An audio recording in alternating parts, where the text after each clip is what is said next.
Well, good morning, church family. I pray all is well. I pray you're having a good day and hopefully you're staying cool in the summer heat.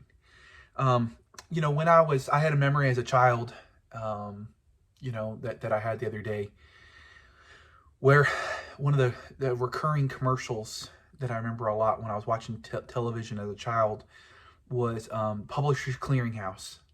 And so I would, think about, have visions of grandeur when I was a child and thinking about how cool that'd be, where a group of people with balloons and a big check would show up to my house, and I would picture myself going, oh wow, I'm a millionaire. I'll never have any financial problems ever. We can go wherever we want.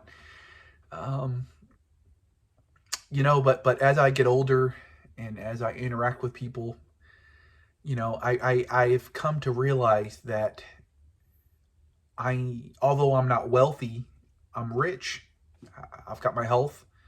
I've got a roof over my head.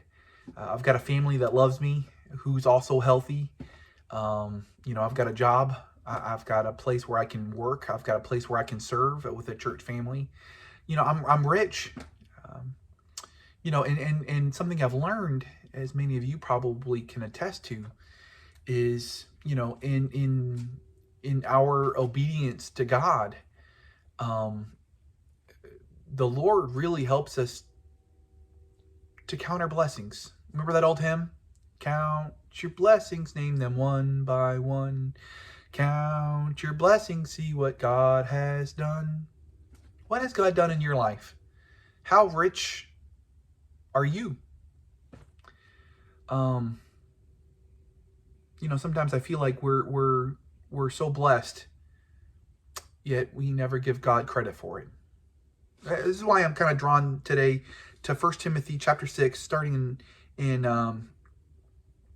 in verse 6.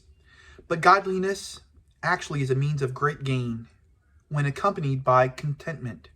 For we have brought nothing into the world, so we cannot take anything out of it either.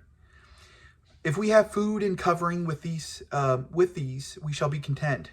But those who want to get rich fall into temptation and a snare and many foolish and harmful desires which plunge men into ruin and destruction.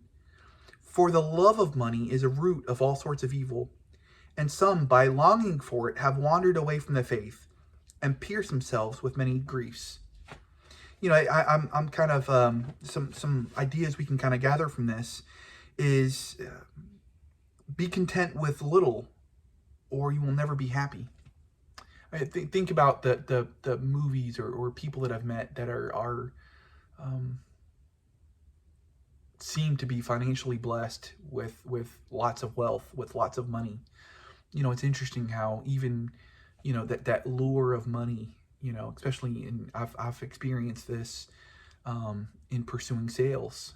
There's this enticement, there's this excitement that, man, if only I'd achieve this level of income, then I'd be happy. If only I'd do this. And what's interesting is once you achieve that, it's never enough. It's never, that money itself isn't the problem. It's that love. It's that desire to say, I'm gonna let go of everything else in pursuit of, some dream that I have. That once I achieve that, everything will be great. God wants to be God, and nothing else can take its place. Wealth brings problems of their own.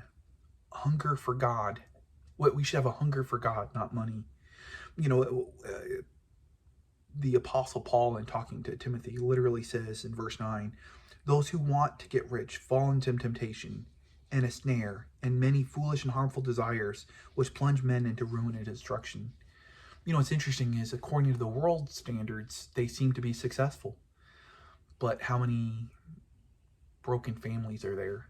How many struggles? How many? I'll never forget somebody that I'd met that kind of went through some financial stress, especially in the recession that we had back in '08, where it was just devastating. The thought of, I was here, and then because of some financial stress, they'd lost their job, and they were down. They were humbled, and just how devastated they were. I wonder how many suicides were committed of just that devastation that their God had been taken away from them. May we find our joy and our wealth in our families and our walks with God, realizing that at the end of the day, we came into this world with nothing. We can leave with nothing. And lastly, hunger for money instead of God is a problem with the money. So like I said, money itself isn't the problem. We need money. Our church needs money. Our just the way our economy is set up, God understands that you need money to be able to support your family and support yourself. But don't let it steal your joy. Don't let it rob you of what God wants for you. Don't let our love, our desire for comfort or wealth take away your understanding of how wealthy you actually are, how blessed you actually are, when we just take time to count our blessings.